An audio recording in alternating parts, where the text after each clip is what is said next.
Praise the lord. దేవుని వాక్యము వింటున్న మీ అందరికీ ప్రభు నామమున వందనాలు.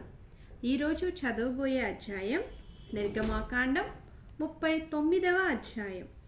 నిర్గమాకాండం 39వ అధ్యాయం చదువుకుందాం.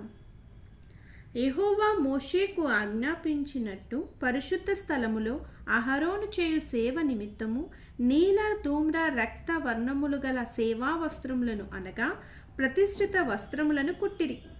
మరియు అతడు బంగారుతోనూ నీల ధూమ్ర రక్త వర్ణములు గల నూలుతోనూ పేనిన సన్న నారతోనూ ఎఫోదును చేసెను. నీల ధూమ్ర రక్త వర్ణములు గల నూలుతోనూ సన్న నారతోనూ చిత్రకారుని పనిగా నేయుటకు బంగారును రేకులుగా కొట్టి అది తీగెలుగా కత్తిరించిరి. దానికి కూర్చు భుజఖండములను చేసిరి.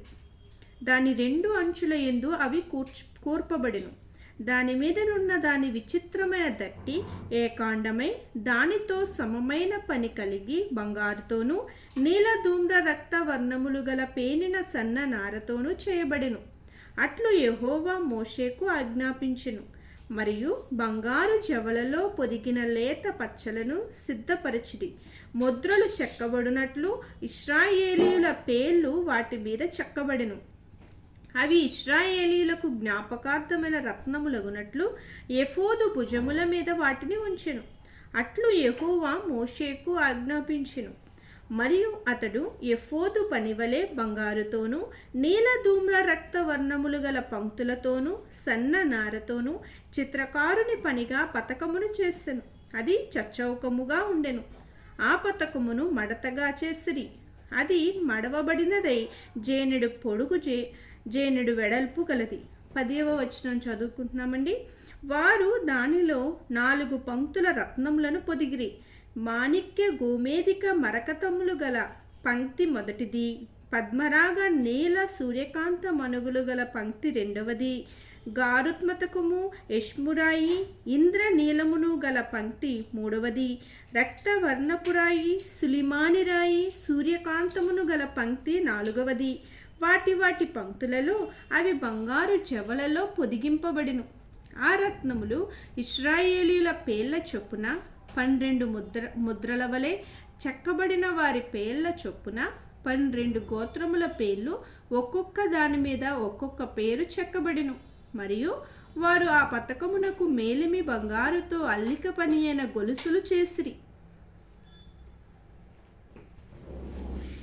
వారు 2 బంగారు జవలు 2 బంగారు ఉంగరములను చేసి ఆ 2 ఉంగరములను పతకపు 2 కొనలను ఉంచి అల్లబడిన ఆ 2 బంగారు గొలుసులను పతకపు కొనలనున్న 2 ఉంగరములలో వేసి అల్లబడిన ఆ 2 గొలుసుల కొనలను ఆ 2 జవలకు తగిలించి ఎఫోదు భుజము ఖండముల మీద దాని ఎదుట ఉంచిరి. మరియు వారు 2 బంగారు ఉంగరములను చేసి ఎఫోదు నెదుటనున్న పతకపు లోపలి అంచున దాని 2 కొనలకు వాటిని వేసిరి. 20వ వచనం చదువుకుంటున్నామండి. మరియు 2 బంగారు ఉంగరములను చేసి ఎఫోదు విచిత్రమైన నడికట్టునకు పైగా దాని 2వ కూర్పు నొద్దనున్న దాని ఎదుటి ప్రక్కను ఎఫోదు 2 భుజఖండములకు దిగువను వాటిని వేసిరి. ఆ పతకము ఎఫోదు విచిత్రమైన దట్టికి పైగా నుండునట్లును అది ఎఫోదు నుండి విడిపోకుండునట్లును ఆ పతకమును దాని ఉంగరములకును ఎఫోదు ఉంగరములకును నీలి సూత్రముతో కట్టిరి. అట్లు యెహోవా మోషేకు ఆజ్ఞాపించెను. మరియు అతడు ఎఫోదు చొక్కాయి కేవలము నీలి నూలుతో అల్లిక పనిగా చేసెను. ఆ చొక్కాయి మధ్యనున్న రంధ్రము కవచ రంధ్రము వలె ఉండెను. అది చినుగుకుండునట్లు దాని రంధ్రమునకు చుట్టూ ఒక గోటు ఉండెను. మరియు వారు చొక్కాయి అంచుల మీద నీల ధూమ్ర రక్త వర్ణములు గల పేనిన నూలుతో దానిమ్మ పండ్లను చేసిరి.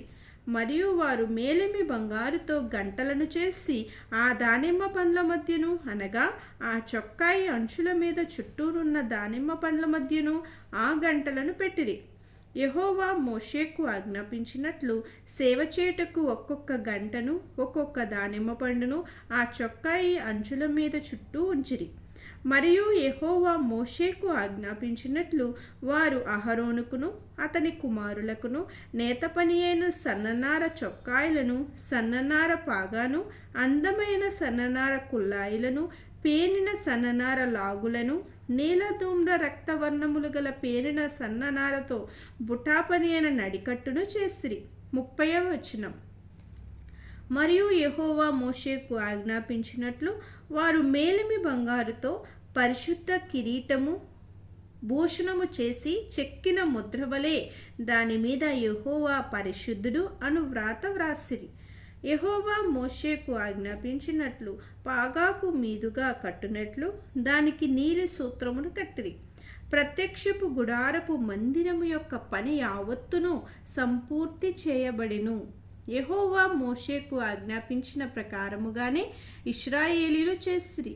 అప్పుడు వారు మందిరమును, గుడారమును, దాని ఉపకరణములన్నింటినీ, దాని కొలుకులను, పలకలను, కమ్ములను, స్తంభములను, దిమ్మలను, ఎరుపు రంగు వేసిన పొట్టేళ్ల తోళ్ల పైకప్పును, సముద్రవత్సల తోళ్ల పైకప్పును, కప్పు తెరను, సాక్ష్యపు మందసమును, దాని మోత కర్రలను, కరుణాపీఠమును, బల్లను, దాని ఉపకరణములన్నింటినీ, సముఖపు రొట్టెలను, పవిత్రమైన దీప వృక్షమును, సవరించు దాని ప్రదీపములను అనగా దాని ప్రదీపముల వరుసను, దాని ఉపకరణములన్నింటినీ, దీపము కొరకు తైలమును, బంగారు వేదికను, అభిషేక తైలమును, పరిమళ ధూప ద్రవ్యములను, శాలద్వారమునకు తెరను, ఇత్తడి బలిపీఠమును, దాని కుండు ఇత్తడి జల్లెడను, దాని మోత కర్రలను, దాని ఉపకరణములన్నింటినీ, గంగాలమును, దాని పీటను, 40వ వచనం. ఆవరణపు తెరలు, దాని స్తంభములను, దాని దిమ్మలను, ఆవరణ ద్వారమునకు తెరను, దాని త్రాళ్లను, దాని మేకులను, ప్రత్యక్షపు గుడారములో మందిర సేవ కొరకైన ఉపకరణములన్నింటినీ, పరిశుద్ధ స్థలములోని యాజక సేవార్థమైన వస్త్రములను అనగా యాజకుడైన అహరోనుకు పరిశుద్ధ వస్త్రములను, అతని కుమారులకు వస్త్రములను మోషే యొద్దకు తీసుకుని వచ్చిరి. యెహోవా మోషేకు ఆజ్ఞాపించినట్లు ఇశ్రాయేలుల ఆ పని అంతయు చేసిరి. మోషే ఆ పని అంతయు చూచినప్పుడు యెహోవా ఆజ్ఞాపించినట్లు వారు దానిని చేసి ఉండిరి. అలాగుననే చేసి ఉండిరి గనుక మోషే వారిని దీవించెను. దేవుడు ఈ వాక్యమును దీవించి మన వినికిడిలో ఆశీర్వదించును గాక. ప్రతిరోజు ఇలా దేవుని వాక్యమును వినడానికి word of God in Telugu అని ఛానల్ను సబ్స్క్రైబ్ చేసుకోండి, లైక్ చేయండి, షేర్ చేయండి. దేవుడు మిమ్మల్ని దీవించి ఆశీర్వదించును గాక.